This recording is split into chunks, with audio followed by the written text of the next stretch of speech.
Hey, welcome back, fight fans. Jake Paul has just announced his next professional boxing match, and it is not going to be Tommy Fury. It's not going to be KSI. It's going to be one of the greatest of all time in the MMA world, Anderson the Spider Silva. That's right. It's official. Jake Paul and Anderson Silva are set to fight in October.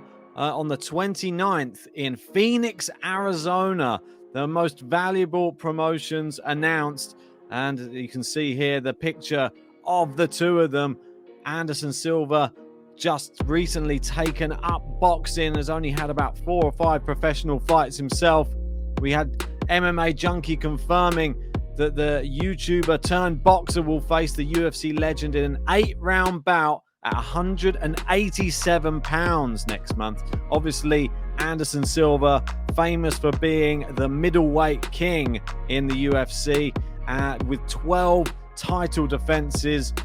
Incredible. Probably, a lot of people say the greatest of all time. He changed the sport, he revolutionized it, and probably one of the most finishes in middleweight history as well. So an incredible matchup, this one, and he's really taken to the boxing world like a duck to water, I'd say. Jake Paul came out and said, "My toughest test yet. I respect the legend, but he must be exterminated." And he's tagged in most valuable promotions presents hashtag Paul Silva from Pheonix at the Gila River Arena. And there you go, and it is being hosted by Showtime pay-per-view as well. Let's have a look at Anderson Silva. This is his professional boxing record. So you can see here, he lost his first fight. I mean, no harm in that, just coming in, just giving it a little bit of a test. And then he KO'd his next opponent, Julio Cesar de Jesus. And then he came up against Julio Cesar Chavez Jr. I mean, this was a real test as well. This is a guy who went 12 rounds with Canelo. So if you've gone 12 rounds with him, and the fact that he won a split decision victory over this guy, incredible. He boxed really well in this matchup. He looked very, very smooth. And then in the next fight, it wasn't a boxer, it was another UFC guy. It was Tito Ortiz. He did manage to just KO Tito. I mean, it was a pretty easy fight, to be honest. Tito, not really a boxer. And Anderson, known for having some of the best striking in MMA. And now it's going to be interesting because we're going to see Jake Paul. He's faced an MMA fighter in Tyron Woodley, a welterweight champion. Now he's going to face a middleweight champion. He's going up through the weight classes. Anderson Silva, I mean, this is where it sort of got up to when he lost his belt against Chris Weidman in the UFC.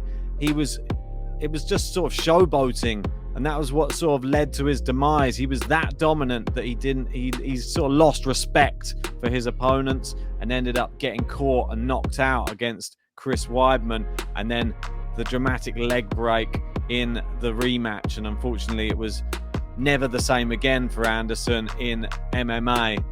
Jake Paul, on the other hand, this is his professional boxing record, and I'll put professional in inverted commas. You see there, he won his first one by technical knockout. Then he beat Nate Robinson, the basketball player. That was a brutal KO, that one. Ben Askren, I mean, he was overweight, but he's still a professional fighter, but he KO'd him. And Tyron Woodley, that one, I mean, the first time they fought, it wasn't particularly exciting, I'm not going to lie, but he definitely did enough to beat him on points. And in the second one, he completely flatlined him. I mean, that was a brutal knockout. Anybody who thought Jake Paul doesn't have legitimate punching power, that proved it against somebody, albeit a bit smaller than him, but still a professional fighter. Will he be able to do the same to Anderson Silva? I think it's an interesting weight class as well, because Jake Paul's probably going to have to come down in weight because he's quite a big boy. He's probably well over 200 pounds, I reckon. So he's going to have to cut all the way down. But Anderson used to do the same in the UFC. He was fighting light heavyweight as well as middleweight. So he'll be probably cutting down to 187 as well. An exciting fight though. I'm really happy that we're going to see Jake Paul up against somebody with some slick hands, one of the greatest of all time in the UFC, and it does turn a few heads, this one. I'm interested to see how it goes, because I'd say Anderson Silva, definitely a better boxer than Tyron Woodley, and more movement, more trickery, more feints. I'm excited, but Jake Paul, he sort of has that equalizer. If he does land, he's got that power. So we're going to have to see what his actual boxing skills are like in this one, because I believe Anderson can give him a real run for his money. Let me know what you think in the comments section below. Hit a like on the video, subscribe to GTL Extra if you're new, and join us for the fight, obviously, October 29th.